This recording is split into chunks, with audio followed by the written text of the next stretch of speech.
ఈ మధ్య కాలంలో you are the most viral hot topic. Concept ఏంటంటే రంగరాజన్ గారి మీద దాడి. నో డౌట్ ఒక 30 మందిని వెనకేసుకొని వెళ్ళి చిలుకూరు రంగరాజన్ గారి మీద మీరు దాడి చేశారు అని ఒక వర్గం బలంగా వాదిస్తుంది.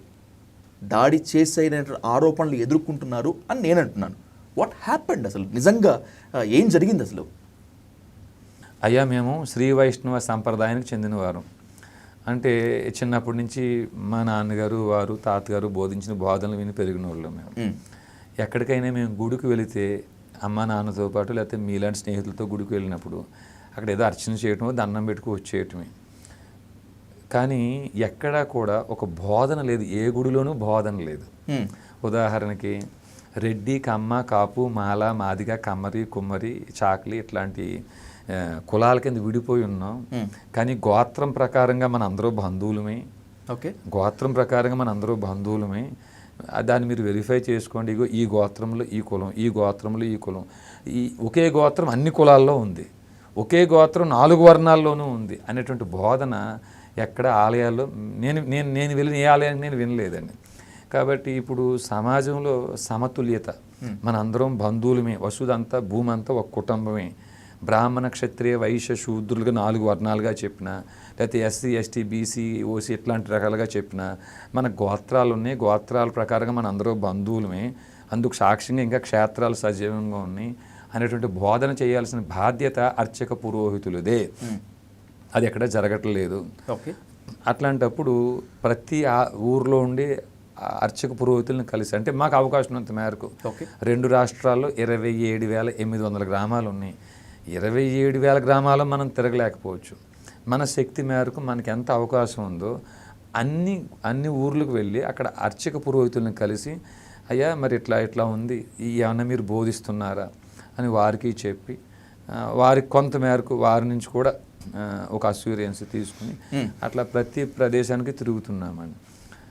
ఉదాహరణకి మన పెహల్గామ్ ఘటన చూసాం కదా, అల్లాని నమ్మకపోతే మేము చంపేస్తాం అని వాళ్ళ ఖురాన్లో ఉందని ఎవరో పెద్దలు చెప్పగా నేను విన్నా. మొన్న పెహల్గామ్ ఘటనలో చూసాం, ప్యాంటులు విప్పి జిప్పులు తీసి మరీ కాల్చి చంపారు. నువ్వు హిందూ అవునా కాదని.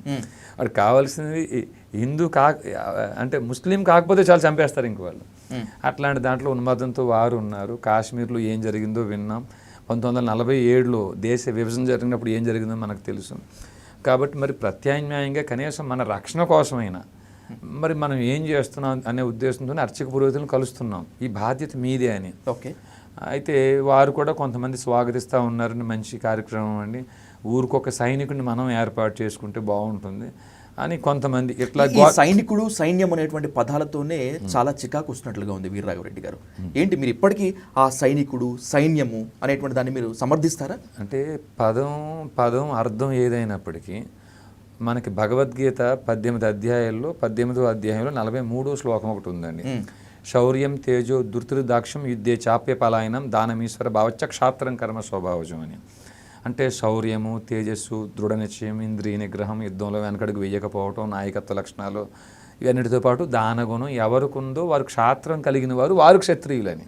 ఓకే, పుట్టుకతో కాదు. అంటే మీకు ఇలాంటి లక్షణాలు మీకుంటే, మీరు క్షత్రియులు ఇంట పుడితే క్షత్రియుడు, బ్రాహ్మణుడు ఇంట పుడితే బ్రాహ్మణుడు అని భగవద్గీత చెప్పలేదు. ఈ లక్షణాలు, ఈ గుణాలు మీకు ఉంటేనే మీరు ఆ వర్ణం అని చెప్తుంది. అట్లాంటప్పుడు ఊర్లో క్షాత్రం కలిగిన ఒక్క వ్యక్తిని ఎంచుకుంటే దాన్ని మీరు సైనికుడు అంటారా, రక్షకుడు అంటారా, కాపలాదారు అంటారా, పనివాడు అంటారా, ఏదైనా పేరు పెట్టండి. ఒక వ్యక్తి సర్వైవల్ ట్రాప్ నుంచి బయటకు వచ్చి అతని పోషణ ఆ ఊరు కానీ చూసుకునేటట్టు ఈ అర్చక పురోహితులు కానీ బోధన చేయటం జరిగితే 27,800 గ్రామాల్లో 27,800 మంది రక్షకులు అవుతారు.